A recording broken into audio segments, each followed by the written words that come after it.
Alright guys, kita ada berada di apa nama pulau ni, Thomas? Petanduran? Betul. Betul. Oke.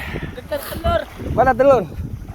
Guys, jangan lupa subscribe, share, like, and comment. Julman Solia. Sekarang kita berada di Malaysia, Malaysia. Oke. Jadi adik saya dia nak diving, diving ikan.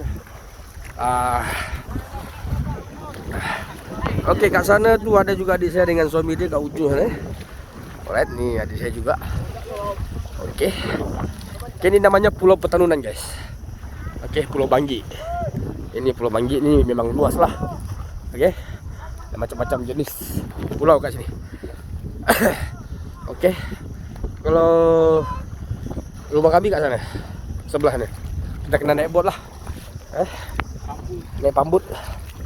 Oke. Oke, dia nak diving, guys. Sini air memang jernih lah. Air memang jernih. Mana? Ini anak buah saya. Oke. Tang.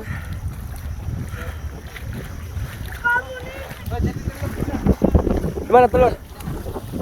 Oke, kita nak cari telur puyuh, guys, kat sini. Sini ada telur puyuh, Kita tengok telur puyuh dia kat mana. Buaya?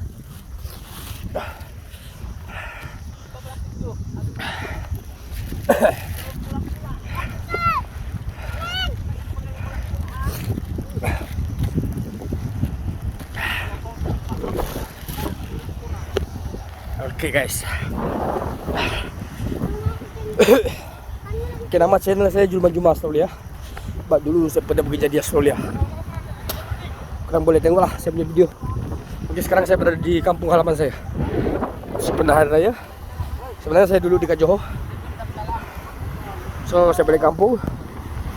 Sekian lama tak berada dengan orang tua. Oke, 8 tahun. Akhirnya saya dapat berada dengan adik-adik saya semua. Ini adik saya. Yes. Itu kepala buaya. Hah? Kepala buaya?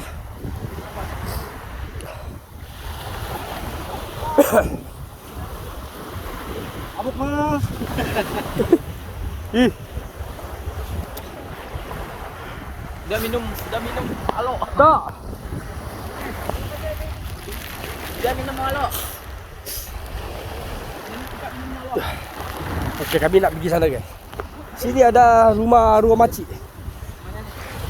Rumah nenek pun ada.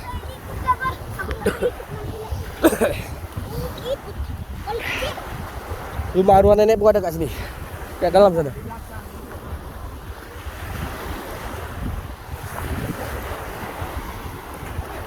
Sekejap, guys. Oke, guys, jangan lupa subscribe, share, like, and comment. Oke. Oke. Oh, kat situ ada rumah arwah makcik saya. Oke. Kat pulau ni.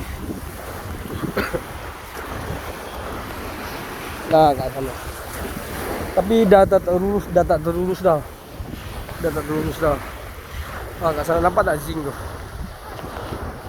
Dah tak terurus dah. Okey, lomba lari. Okey, siapa menang dapat RM2. Anak buah saya. Okey, guys, sampai di sini saja. Bertemu lagi kembali di channel Julman Solia.